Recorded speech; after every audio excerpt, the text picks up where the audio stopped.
Why was anyone unfortunate enough to carry the M60 into battle stuck with a love-hate relationship with it? Some veterans swore by it, crediting the weapon with saving their lives multiple times in combat, while others hated it so much they tried every way possible to get rid of it and pick up something else. Well, through this video, you'll hear things you didn't know about the American movie star machine gun and find the answer for yourself. So, it was now the period after World War II, and the American military was looking at the beautiful general-purpose machine guns the Germans had, the infamous MG-34 and MG-42. They realized what logistical chaos they were facing with so many different weapons for their infantry, ranging from submachine guns, light, medium, and heavy machine guns, to carbines and rifles. They had too many different weapons and calibers, and, to make matters worse, they were all mixed in a single infantry squad. For example, you'd have an officer with a Thompson, a couple of soldiers with M1 Garands, some with M1 carbines, a BAR, and an M1919 machine gun team. Now try to give everyone the exact ammo he needed across the front. The Germans showed that their MG-42 could be used in multiple different roles, in light or heavy configuration, mounted on vehicles or tanks, and it had that beautiful quick barrel change system. America didn't have such a weapon, and they logically wanted one now, so they set out to create it. They borrowed some inspiration from the MG-42 feeding system and some from the FG-42 paratroop rifle, like ergonomics and pistol grip style, and added some American sprinkles on top. They basically combined these two machine guns, taking the best traits of both, but in a single weapon. What they eventually came up with would soon be colorfully called the Pig by the soldiers unfortunate enough to use it in combat. So now, as the general-purpose machine gun concept was implemented, NATO forces agreed that they didn't all have to use the same machine gun, but it would be nice if the ammunition was the same, so the alliance nations could support each other in case of a new global war. The caliber chosen was the now well-known 7.62 by 51 NATO. By 1956, after extensive development, the US Army had a machine gun with a gas operating system, firing from an open bolt, fed with a disintegrating link belt, and with an effective quick barrel change system. Although this quote-unquote effective part, as you'll see in a bit, was a little different in practice. However, the M60 proved vastly superior to the older Browning designs. It was 10 pounds lighter than the M1919, more compact, but retained the same or higher rate of fire.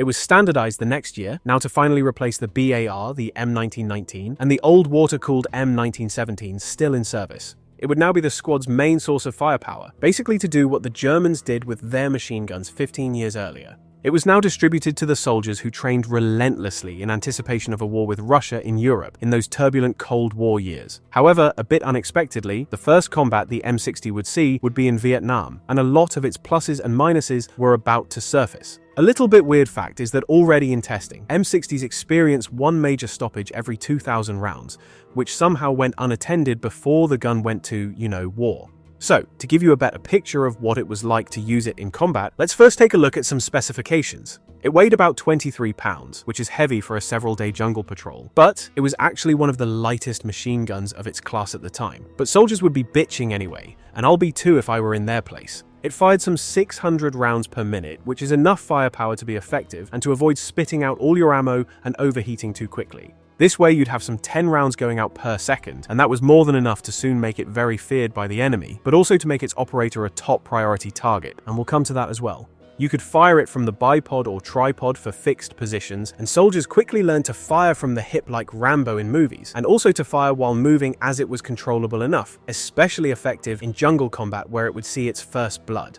When the M60 arrived in Vietnam, Marine Corps units were still using a number of M1919 Brownings, and they of course noticed that the M60 was much better option for the jungle than the heavy Browning with its tripod. Early combat reports praised the machine gun for its firepower and turning the tide of engagements, but very soon the life of M60 gunners would become one of the least desirable positions in a patrol, except perhaps tunnel rats and similar disturbing jobs. You wonder why? Well, because it was the squad's main source of firepower, and it was quite good at it, at least when it worked. When the squad would be ambushed, M60 gunners were trained to immediately open heavy suppressive fire in the direction of attack and position themselves at the front of the squad. The M67-62 NATO round was much more effective in thick canopy jungle, as it would go much better through the vegetation than the standard 5.56 the M16 was firing, and it would still have plenty of energy to hit the target behind it. So, Viet Cong and North Vietnamese fighters quickly learned to respect the machine gun, but also that it must be silenced as soon as possible. And logically, because of that, the M60 had one of the highest casualty rates in the squad, such as the point man and radio men, as the enemy knew that taking out firepower and communication were the most important things they must do to win the fight. While the point man was just unfortunate enough to be the first man in front of the squad, so he had the highest chance to step on mines and booby traps. As for the radio men and officers, they were always instructed not to get close to the M60 gunners, as one well-placed burst grenade or RPG could take out the most important people in the squad. To make matters worse for gunners, their weapon was easily recognizable from a mile, and if not hit by the first bullets when an ambush was sprung, the distinctive firing sound and the dust it kicked up when firing from the bipod would reveal his position as soon as it opened up and attract all the attention from the enemy. There is even a statistic stating that M60 gunners had a life expectancy of 7 seconds after pulling the trigger, although this honestly sounds more like an exaggeration to scare the green soldiers. But it was undoubtedly very effective in breaking off attacks and keeping enemy heads down, that's for sure. So before going into problems that plagued the M60 and were responsible for the hate part of the love-hate relationship it had with its operators, let's first look at how the M60 was actually used in the field.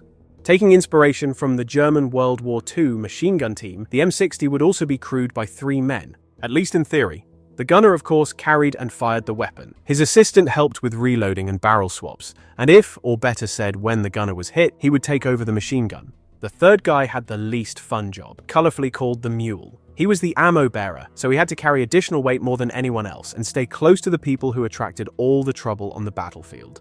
He'd sometimes carry the tripod as well, but it wasn't practical in jungle patrols. As for the ammunition, that was the problem, because everything on a patrol had to be carried by hand, and the M60 would eat 600 rounds in a minute and firefights could last for hours. So, since every man's biggest fear was their M60 running out of ammo, each man in the squad would carry one or more 100-round belts for the M60, while the machine gun team itself split between them some 1,200 rounds. Now keep in mind, 100-round belt weighed about 7 pounds, and the team could carry, depending on the mission, several thousand rounds just for the M60. So, do the math and remember that this was on top of their standard armament, equipment, and food and water, all on their backs in humid, hot jungle terrain. Now, some of the problems we're going to talk about came from dirty or damaged ammo, as keeping it clean in the jungle was a job in itself. Less experienced units would carry belts crisscrossed over their bodies, like on those cool-looking photos Rambo took inspiration from. But going with the ammo like that through the jungle for a couple of days, it would collect all kinds of dirt and twigs, while links would bend, so once the shooting started, they'd cause jams in the gun in the worst possible moment. So, soldiers got creative and devised interesting ways to carry the ammo. They neatly packed belts in claymore bags, or improvised a holder for the first 100-round belt as ready ammo attached to the gun, and wired the C-ration tins under the feed tray to better guide the belt in the gun. They even experimented and took old radio backpacks, connected the flexible feeding chute from downed helicopters to the M60, loaded the radio backpack with several 100-round belts connected together, and fed them to the gun. It weighed quite a bit, but this way, the gunner could fire without needing to reload, for as long as he had the ammo or something broke on the gun, which would happen more and more as time went on. Special units like the long-range reconnaissance patrols would take modifications a step further. They saw off the M60's butt and barrel and use it with this ammo backpack. They did this to save weight, but also, due to the nature of their operations, they were always deep in enemy territory, and when a small recon team would encounter a larger enemy force, they'd use this sawed-off M60 to create chaos and confusion. The team would lie down and provide suppressive fire, while the Frankenstein M60 gunner would stand up, turn in circles while firing in all directions. The shortened barrel created a big muzzle flash and a much louder noise when firing, and by doing that they would appear as a much larger force and use the confusion to break off the contact.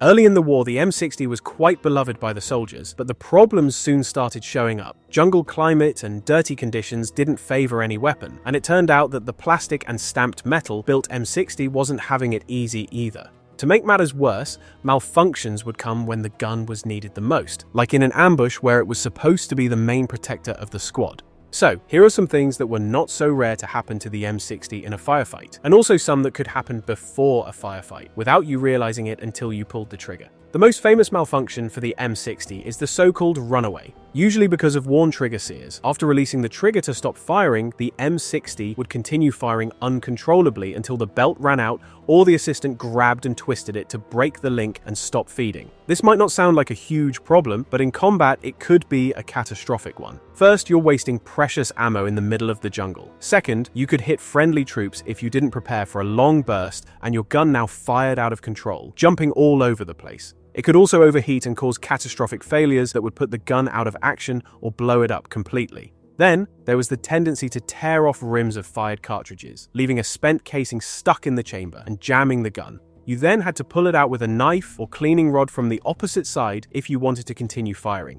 In earlier versions, it was quite easy to unlatch the barrel while going through thick vegetation. Something would snag on the release lever and disassemble the gun, so your barrel could fall out in the middle of the jungle. Even worse, it could just be disconnected but still stay on the gun, and you wouldn't notice until you wanted to fire. Well, I suppose you'd have more problems than just the enemy ambushing you. M60 gunners quickly learned to religiously clean their weapon and do everything they could to prevent malfunctions. They improvised handles from clothes hangers for hot barrels, reinforced the pistol grip with duct tape and wire because it was easy to break, and made sure the gas system was always clean, oiled, and adjusted correctly. Then we have the great in theory but impossible in practice quote-unquote quick barrel change system. Gunners were instructed to change the barrel every 10 minutes of sustained fire, where they were firing about 100 rounds a minute or some 400 to 600 rounds if they were firing more intensely. However, in practice, gunners swapped barrels usually when they felt the rounds cooking off in the chamber because of immense heat, as the sound of firing would change and signal it was the last chance to swap the barrel. But look at how designers ingeniously envisioned this system. In the heat of battle, most likely while someone is now shooting at you because you stopped firing and they can raise their heads, you'd have to unlatch the barrel locking lever, twist out a red-hot barrel, which you had nowhere to grab but directly, with the help of asbestos cloth or a glove, then insert and attach the fresh one and continue firing. Severe burns were not rare at all among gunners and their assistants, and now you see why. In improved models, someone finally got the idea that it would actually be nice if the barrel had a handle to grab onto once it was red hot. Problems with M60s increased as the war dragged on, and the old versions were still in use, worn down, and malfunctioning more often. However, improved models slowly arrived to solve them one by one. Troops on the ground were not the only ones to use M60s, quite the opposite. It saw massive use on every possible vehicle, from tanks and trucks to helicopters and boats. Helicopter crews were among the first to modify M60s for protection. In fact, that's how the door gunners were born. At first, they attached standard infantry M60s any way they could, until the standardized M60D version came, with a higher rate of fire, spade-type trigger, spider web sights, and special mounts for helicopters. Riverine patrol boats used M60s extensively as well on their fast-moving, heavily armed jet boats. There were, of course, tanks and armored personnel carriers like the M113 that were converted into armored fighting vehicles. You could see M60s on jeeps and also trucks when the Army Transportation Corps took convoy protection into their own hands and created those infamous gun trucks. They built armored boxes and mounted several M60s, sometimes in double configuration, working alongside other armament. However, already toward the end of the war, the M60 was showing its age, and although upgrades did arrive, it was obvious that the platform would need a more modern solution. The Belgian-designed FN MAG, designated M240 in US service, would gradually replace the M60 in frontline service. It was a bit heavier than the M60, but with an all-steel milled receiver that could sustain tens of thousands of rounds without breaking apart, which the M60 struggled to do. Still, the M60 lingered in service here and there in certain special operations, and it's even still in service in Denmark as the refined M60E6 model.